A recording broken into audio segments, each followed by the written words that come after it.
hakikat pendidikan kewarganegaraan ya. Nah,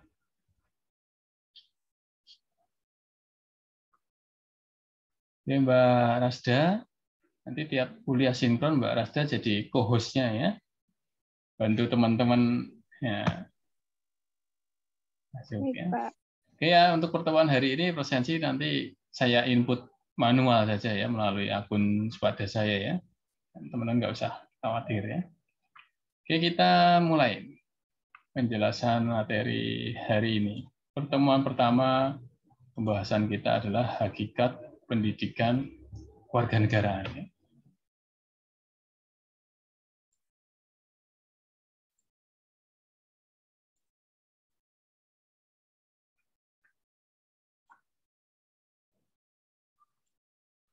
Ya, hakikat pendidikan kewarganegaraan.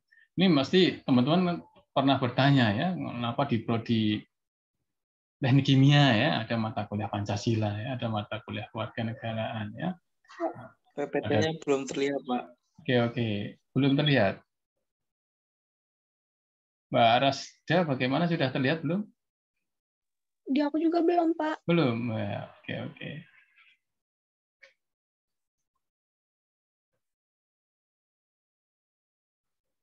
Saya ulangi.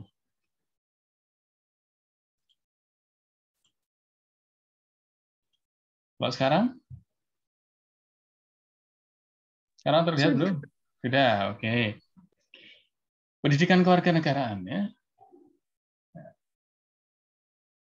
Ada dasar hukumnya. Mengapa ada mata kuliah pendidikan kewarganegaraan? Ya, jadi di Undang-Undang Nomor 12 Tahun 2012 ya tentang pendidikan tinggi ya, pasal 35 ayat 3, di mana kurikulum pendidikan tinggi itu wajib memuat ya 4 mata kuliah ya.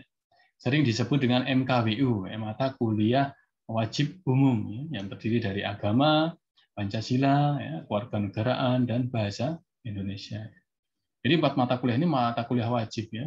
Entah itu nanti di prodi teknik kimia, teknik industri ya, teknik biologi ya, teknik ya, dan lain sebagainya. Bahkan bisa juga di prodi humaniora ya, bisa juga di prodi MIPA dan lain sebagainya, karena sifatnya memang wajib ya. Apabila ada perguruan tinggi yang tidak menyelenggarakan mata kuliah wajib ini, bisa mendapatkan ya sanksi ya dari negara, namanya saja wajib ya. Wajib itu ya harus dilakukan, kalau tidak dilakukan ada sanksinya ya. Kemudian tujuannya dari mata kuliah ini adalah untuk membentuk ya rasa kebangsaan ya, rasa kebangsaan ya, cinta tanah air ya, cerdas, tanggung jawab, dan berkeadaban. Ini penting ya, kita punya sifat yang beradab itu sangat penting sekali. Meskipun teman-teman mahasiswa ada yang menyampaikan ini mata kuliah ini pernah kok dipelajari dari SD, SMP, SMA ya, memang benar ya, mata kuliah ini adalah sintesis ya, atau ujung tombak ya, ujung tombak dalam pembentukan karakter, yang dari SD, SMP, SMA itu banyak teorinya, kemudian di perguruan tinggi ya teori dan prakteknya. Maka ada istilah project citizenship ya, atau tugas-tugas yang sifatnya itu aplikatif ya, pelaksanaan aktualisasinya ya. Maka jangan kaget untuk di perguruan tinggi. Kalau di SD, SMP, SMA masih terkesan teoritis, ya kalau di perguruan tinggi ya selain teoritis juga harus ada prakteknya. Ya karena tujuannya untuk membentuk karakter ya. Jadi karakter warga negara itu harus ada buktinya ya. Mas Fatur punya karakter yang baik, buktinya mana ya? Mas Andri punya karakter yang baik, buktinya mana? Ini nanti perlu pembuktian. Maka nanti di tugas pendidikan kewarganegaraan akan meminta teman-teman mahasiswa untuk membuktikan ya bahwa kita berperan aktif terhadap ini ya. Bahwa kita memiliki identitas ini dan lain sebagainya. Kemudian metodenya adalah dengan cara berpikir kritis, ya, analitis, ya, bersikap dan bertindak demokratis dalam mempersiapkan hidup yang demokratis. Ya. Ya, jangan sampai kita tinggal di Indonesia, tetapi ya, sifat kita bukan sebagai masyarakat Indonesia. Ya. Karena sering nonton K-pop ya, Mbak Rasda ya, tinggal di Indonesia ya, tapi nilai-nilai hidup kita seakan-akan ya dari Korea yang kita tonton. Nah, ini berarti tidak sinkron ya. Ya kita lahir di Indonesia, tinggal di Indonesia, ya usahakan nilai-nilai kehidupan yang kita terapkan adalah versi Indonesia, bukan versinya asal mula K-pop dan lain sebagainya. Ya, itu hanya sekedar tontonan ya, hanya sekedar tontonan ya. Tapi untuk budaya hidupnya, gaya hidupnya, ya ini harus kita pisahkan ya. Ini yang perlu saya contoh, ini yang tidak. Mengapa ini sangat urgent ya? Karena ini menjadi pendidikan kewarganegaraan itu sebagai sarana ya, sarana dalam mewujudkan karakter kebangsaan ya, pembangunan karakter kebangsaan yang sangat diperlukan saat ini ya. Saya yakin Mas Andre, Mas Fatun, Mbak Rasda itu tiap hari sering mendengar berita-berita yang mengecewakan ya, sebagai warga negara yang baik itu kecewa saya mendengar berita seperti ini, mendengar berita pencurian, perampokan dan lain sebagainya. Ini sangat bertentangan dengan nilai-nilai karakter bangsa. Kemudian ya ada yang bertanya, Pak, apa yang dipelajari dalam pendidikan kewarganegaraan? Ya, sebenarnya pendidikan kewarganegaraan ini ya belajar tentang Indonesia. Bagaimana kita jadi manusia Indonesia yang tinggal di Indonesia ya, untuk mempunyai kepribadian versi Indonesia. Jangan sampai orang Indonesia tinggal di Indonesia tetapi tidak punya kepribadian seperti orang Indonesia. Ini berbahaya ya. Maka cara yang bisa kita tempuh adalah menjadi masyarakat yang terdidik dulu. Saya yakin dengan teman-teman mahasiswa menjadi mahasiswa di perguruan tinggi, apalagi perguruan tinggi negeri yang namanya itu sudah sangat keren di Jogja, ya. Ya ini menjadi salah satu cara untuk menjadi warga negara yang terdidik. Akan berbeda ya cara kita bertutur kata, ya, bersikap, ya, berperilaku ya antara mahasiswa dengan anak yang tidak sekolah, ya, mahasiswa dengan yang hanya lulusan sekolah menengah itu akan sangat berbeda. Maka akan semakin tinggi jenjang pendidikannya diharapkan akan semakin terdidik tadi.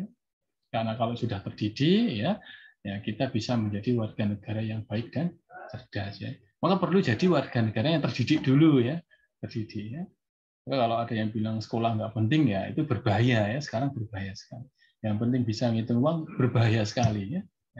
Nanti akhirnya mendapatkan uang dari cara-cara yang tidak benar. Tapi kalau orang-orang yang terdidik ya, ini akan mendapatkan dengan cara-cara yang benar.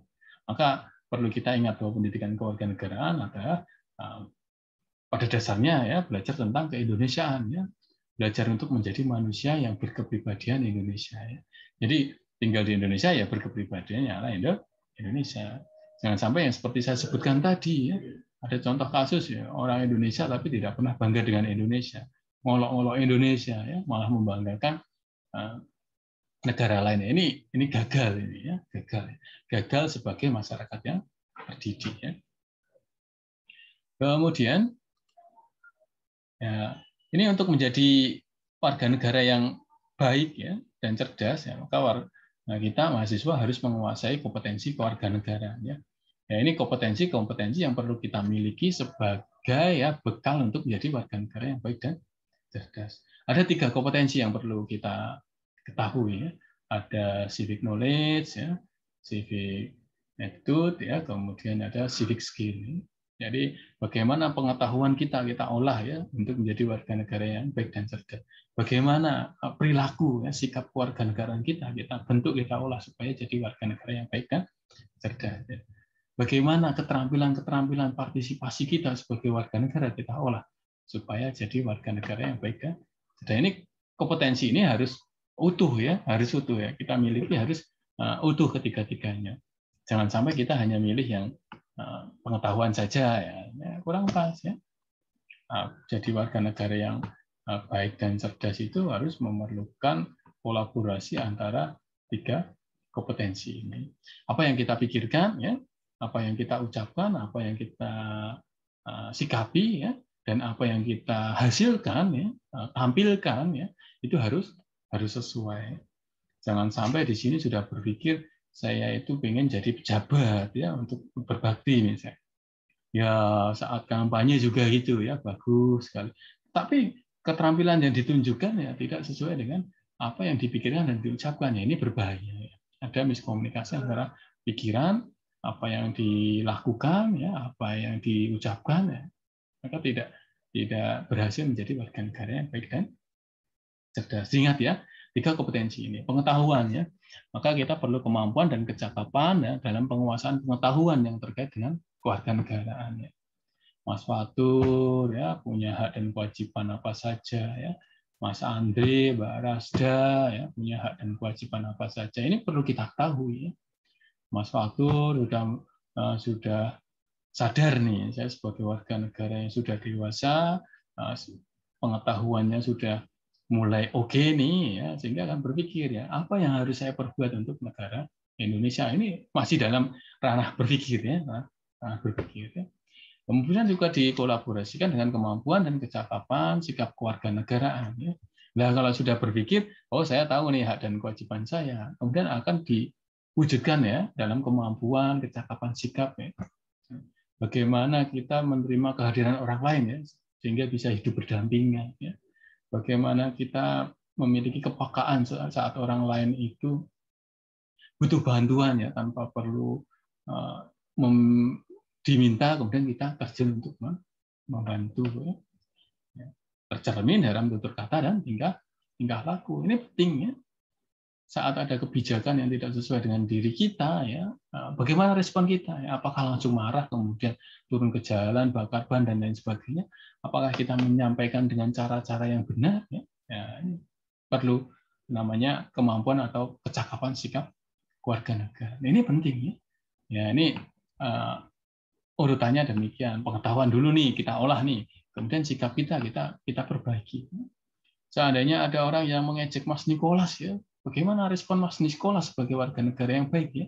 Mas Nikolas diejek ini, ya. Kalau Mas Nikolas balik mengejek dengan nada yang lebih tinggi ya, berarti kompetensinya belum baik. Ya. Tapi kalau Mas Nikolas itu diejek, tapi Mas Nikolas merasa oke, itu kritik buat saya, ya. Saya tidak akan mengulanginya itu kalau itu merugikan orang lain. Nah ini berarti cara-cara yang ditempuh Mas Nikolas sudah menunjukkan sebagai warga negara baik dan saat orang bisa menerima kehadiran orang lain, ya, itu juga bisa tercermin ya, bukan hanya dari tutur katanya saja, bahkan gestur tubuh itu bisa menunjukkan kalau kita itu senang atau tidak terhadap orang lain, gitu ya. Coba Mbak Rasda, tunjukkan raut wajahmu kalau Mbak Rasda tidak suka dengan saya. Coba gimana? Gimana coba Mbak Rasda? Gimana Mbak Rasda? Oh nggak bisa. Bisa nggak Mas Nikolas, coba Mas Nikolas. Saya tiba-tiba datang nih bertamu ke rumah Mas Nikolas, kemudian Mas Nikolas tidak ingin menerima tamu ya. Gimana coba raut wajahnya Mas Nikolas atau gestur tubuhnya Mas Nikolas? Coba tunjukkan. Wah, gitu kan serem ya. Ini bisa jadi saya tekankan bahwa gestur tubuh itu juga bisa menunjukkan kita itu senang atau tidak terhadap orang lain. Sekarang Mas Nikolas ya, saya hadir ke rumah Mas Nikolas senang dengan kehadiran saya. Coba tunjukkan raut wajahnya Mas. Bagaimana Mas Nikolas? Ya senyum gitu ya, senyum ya. Oke, stop Mas Nikolas, senyumnya stop, jangan terus-terusan ya, stop. Oke ya Mas Nikolas. Jadi gestur tubuh itu bisa menunjukkan ya kita itu menerima kehadiran orang lain atau tidak. Maka perlu ini tercermin ya dari tutur kata kita, tingkah laku kita itu harus tercermin. Begitu ya Mbak Rasda ya. Terima kasih Mbak Rasda tidak bisa menunjukkan raut wajah yang juteknya ya. Jadi harus selalu ceria itu Mbak Rasda. Kemudian yang ketiga civic skill ya. Jadi keterampilan kewarganegaraan ya. Kemampuan dan kecakapan mengartikulasikan kompetensi pengetahuan, ya, sikapnya itu ditunjukkan, ya. Diwujudkan dalam bentuk partisipasi. Partisipasi itu penting sekali ya. Ya kalau ini PKN secara global ya masih dalam penyelenggaraan demokratis, kebijakan publik bela negara. Tapi sesungguhnya partisipasi itu bisa ranahnya bisa luas sekali ya. Saat Mbak Rasda lihat ada orang di pinggir jalan kelihatan capek ya, kemudian dikasih makan siang sama Mbak Rasda. Itu juga sudah menunjukkan bahwa Mbak Rasda punya kemampuan untuk berpartisipasi ya dalam kehidupan berbangsa dan bernegara. Mbak Rasda lihat orang kelaparan tapi diam saja, ini berarti belum berpartisipasi ya. Dan penting ya kemampuan-kemampuan dalam mengartikulasikan atau mewujudkan atau mengaktualisasikan. Sudah punya pengetahuan baik, modal tutur kata kita baik, tingkah laku kita baik, maka diwujudkan dalam partisipasi untuk kehidupan berbangsa dan bernegara. Ingat ya, 3 kompetensi penting ya, 3 kompetensi pokok kewarganegaraan ya. Untuk menjadi warga negara yang baik dan cerdas perlu punya 3 kompetensi ini ya. Dan nanti di kelas ini akan saya bagi menjadi 3 kelompok gitu ya di breakout room sehingga teman-teman bisa berdiskusi secara maksimal. Nanti kelompok 1 ya presensi 1 sampai 10 ya, kelompok 2 presensi 21 sampai kelompok 2 presensi 11 sampai presensi 20, nanti kelompok 3 presensi 21 sampai presensi 30. Dan nanti masing-masing kelompok akan membahas ini. Kelompok 1 civic knowledge ya. Jadi kalian menemukan ya untuk deskripsi yang tepat untuk menjabarkan pengetahuan kewarganegaraan. Kelompok 2 nanti silakan berdiskusi, siapkan deskripsi terbaik ya untuk menjelaskan apa sih sebenarnya civic attitude itu ya. Kemudian civic skill nanti kajiannya kelompok 3 ya. Silakan deskripsikan ya dengan berdiskusi antara anggota kelompok itu yang menjelaskan keterampilan kewarganegaraan itu yang seperti apa. Oke, nanti ya sabar ya. Oke, kemudian ini ya. Penting juga ya tadi saya sampaikan mengapa perlu masyarakat yang terdidik ya. Ya, kita akan menghadapi yang namanya bonus demografi ya. Jadi ini sensus penduduk tahun 2020 data terakhirnya masih di data ya, di rekap ya. Nanti kalau hasilnya sudah keluar kita bakal tahu nih jumlah penduduk kita ada berapa. Tapi diprediksi pada tahun 2030 sampai 2045 di saat 100 tahun Indonesia merdeka kita punya jumlah penduduk yang produktif ya, yang sering disebut dengan istilah bonus demografi. Jadi bonus demografi itu penduduknya lebih banyak yang produktif daripada yang konsumtif ya, usianya ya, maka harus diwujudkan dengan produknya. Ini usianya secara teoretik, usianya itu adalah usia yang produktif ya, umur 15 sampai umur 60 tahun ya. Biasanya pensiun itu kan umur 60 tahun. Sebelum umur 60 tahun itu masih disebut sebagai usia yang sangat produktif ya. Dan ini usia produktif ini akan berlimpah di Indonesia, maka perlu dikelola ya, dikelola dengan baik ya. Ya salah satu strateginya strateginya adalah kita harus menangkap ini, ada peluang ya. Peluang dengan bonus demografi akan kita sikapi seperti apa ya? Akan kita sikapi seperti apa ini? Maka masyarakat yang punya usia produktif ya itu harus mampu berproduksi secara optimal ya, dalam menghasilkan barang dan jasa. Jangan sampai kita hanya konsumtif ya, tapi tidak pernah menghasilkan barang dan jasa. Ya. Kita jadi angkatan kerja ya. Jadi usia produktif itu harus kerja ya, jangan sampai usia produktif hanya diam diri ya, tidak menghasilkan apapun ya, jadi pengangguran itu akan menjadi beban negara ya. Salah satu ya jembatan untuk menuju ya usia produktif itu kita mampu produktif untuk menghasilkan barang dan jasa, jadi angkatan kerja itu salah satu caranya ya dimulai dari pendidikan dulu. Kalau pendidikan kita oke, lulus dengan nilai yang bagus, ya baik ya nanti insya Allah ya, bisa memiliki ini tadi ya jiwa-jiwa produktivitas ya. Itu melalui pendidikan ya. Nah, jarang sekali orang yang tidak pernah mengenyam dunia pendidikan kemudian otodidak dan berhasil itu jarang sekali.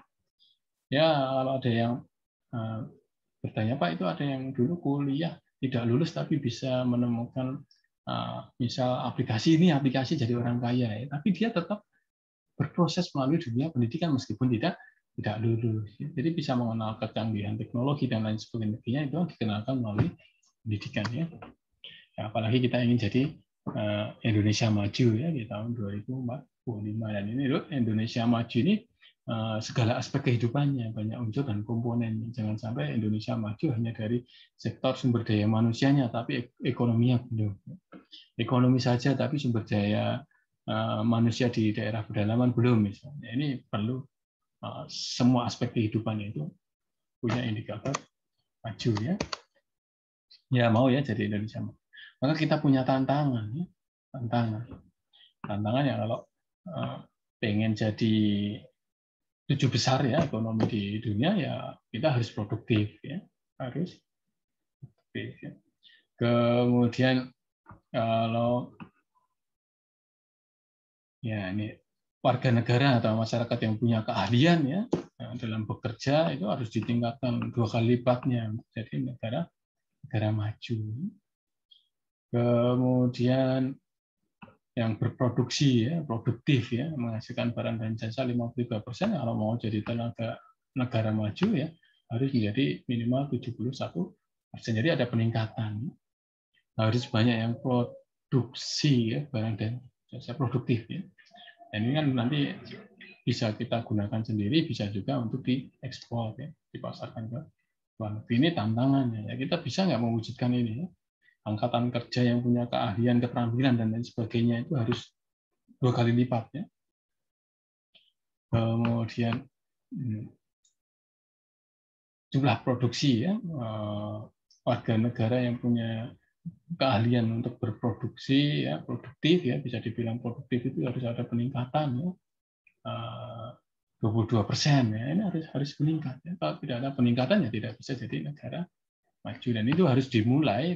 Ada peningkatan ini harus dimulai di tahun 2020 ini, saya rasa sudah harus dimulai ya, ditingkatkan supaya nanti sudah masuk 2030 ini angka-angka ini sudah tercapai. Kalau semakin terus mengalami perkembangan ya ini semakin bagus ya. Nah ini masalah kebangsaan ya menjadi tantangan ya untuk jadi negara maju ya. Ya ada warga negara yang tidak bangga ya dengan identitas negaranya. Lambang negara malah dihina ya. Bantuan sosialnya dikorupsi ya. Ada teroris ya. Kebebasan beragama dilanggar ya. Ada ujaran kebencian, hoax ya. Kemudian ada persekusi, ada cyberbullying ya. Banyak sekali ya. Ada ya menggerogoti demokrasi ya dengan nilai-nilai kecurangan ya, ketidakjujuran ya, ini berbahaya juga. Kemudian masih ada ya anak-anak muda yang mudah sekali terjerumus pada penggunaan obat-obat yang terlarang. Maka masalah-masalah ini perlu disikapi ya dengan cara yang bijaksana oleh warga negara yang baik dan cerdas ya, khususnya generasi muda ya. Teman-teman yang mengenyam pendidikan tinggi itu harus punya peran ya untuk mencegah ini. Jangan sampai setelah lulus dari pendidikan tinggi malah terjerumus ya pada masalah-masalah kebangsaan yang saya sampaikan tadi. Jangan sampai nanti sarjana juga ikut-ikutan nganggur ya, jangan sampai kuliah ya sambil jadi begal ya. Saat sekolah dulu ikut tawuran pelajar. Ada juga kasus terkait aborsi. Ini masalah-masalah warga negara yang perlu diselesaikan dengan cara-cara yang cerdas oleh warga negara yang baik dan cerdas. Oke, teman-teman mahasiswa ya, yaitu tadi gambaran ya, gambaran mengenai kompetensi kewarganegaraan yang perlu kita miliki ya. Dan masalah-masalah kebangsaan yang banyak sekali tadi perlu kita sikapi dengan baik ya. Masih banyak contoh kasusnya ya terkait masalah-masalah kebangsaan ya. Oke, ini saya bagi ya ke dalam 3 ruangan breakout room. Nanti teman-teman mahasiswa masih ingat ya presensinya ya. Nah, kalau di presensi itu nomor berapa? Mas ingat nggak Mas Nikolas? Ingat nggak Mbak Niken? Ingat nggak Mbak Fitri? Fatur ingat nggak? Saya itu di presensi nomor sekian, ingat nggak? Andri ingat nggak? Ingat nggak? Ingat nggak? Enggak, Pak. Enggak ya. Oke, ini supaya bisa jadi 3 kelompok bagaimana nih?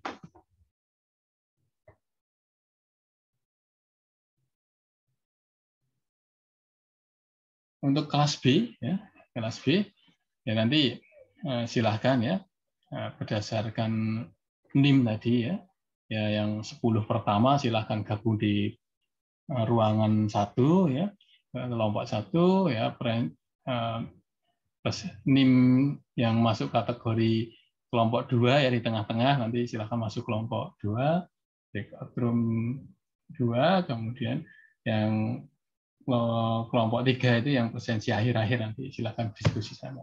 Di kelompok 1 silahkan membahas, silahkan deskripsikan ya apa yang dimaksud dengan pengetahuan kewarganegaraan kelompok 1, kelompok 2 apa yang dimaksud dengan sikap kewarganegaraan ya. Kemudian yang ketiga silahkan deskripsikan ya nanti terkait dengan keterampilan kewarganegaraan. Jadi nanti silahkan berdiskusi, silahkan ada yang memimpin ya nanti silahkan ada notulensinya, ini pemimpin diskusinya siapa, kemudian notulennya atau sekretarisnya siapa, hasil diskusinya siapa, ya. Kemudian siapa saja yang terlibat dalam diskusi tersebut. Yang tidak terlibat dalam diskusi, tinggalkan dulu ya. Biarkan dia berdamai dengan dirinya sendiri dulu ya. Kalau sudah selesai dengan dirinya sendiri, lalu bisa berdiskusi ya. Begitu ya, saya bagi menjadi 3 kelompok. Sebentar. Bapak. Ya, boleh. Maaf Pak, mau nanya. Untuk data kelas ini ada nggak Pak yang urutan gitu? Oke, saya buka Spada. Dari CBIS biasanya Pak? Saya buka Spada, CBIS belum berhasil ini Mbak. Karena kalau bareng sama Zoom pasti ada yang kalah. Ini saya bagi dulu. Ya nanti teman-teman mahasiswa bisa. Ini yang kelas A di S1 Teknik Kimia itu ada 4 kelas ya, A sampai D ya. Ya nanti di masing-masing kelas itu ada 30 mahasiswa. Nanti diperkirakan saja ya 1 sampai 10 masuk kelompok 1 ya. Tengah-tengah kelompok 2 dan seterusnya. Oke, saya bagi dulu sambil saya bantu nanti.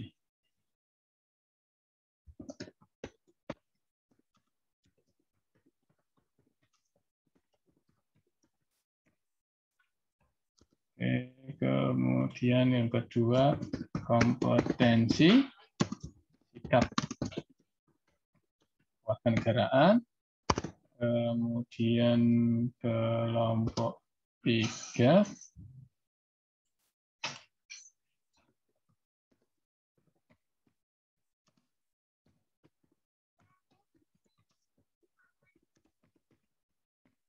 mohon maaf kalau ada background suara anak saya, mohon dimaklumi ya.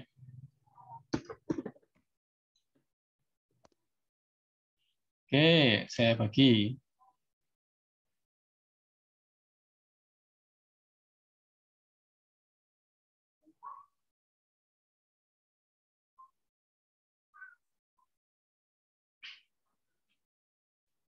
Oke, yang bagi saya atau teman-teman mahasiswa? Saya aja.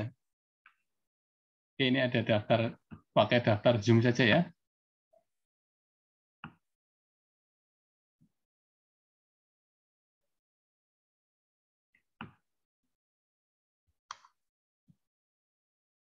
Ya, sebentar.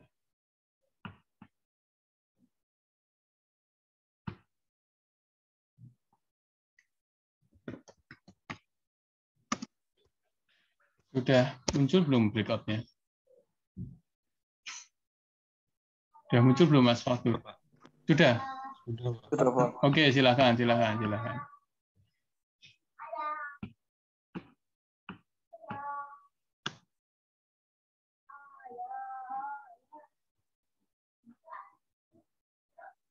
Gimana? Ini ada 30 peserta. Silakan diatur. Ya, presensinya kira-kira masuk di tengah, akhir atau awal nanti menyesuaikan. Saya belum bisa buka Spada.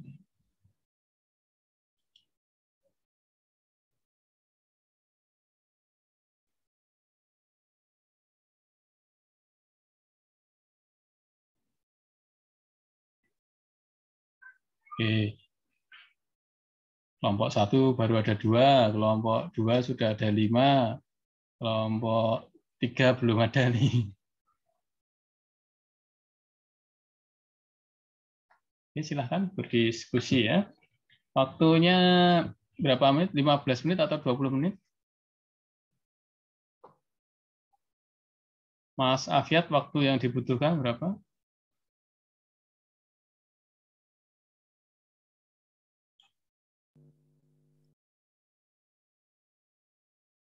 Kelompok 3 belum ada yang join itu.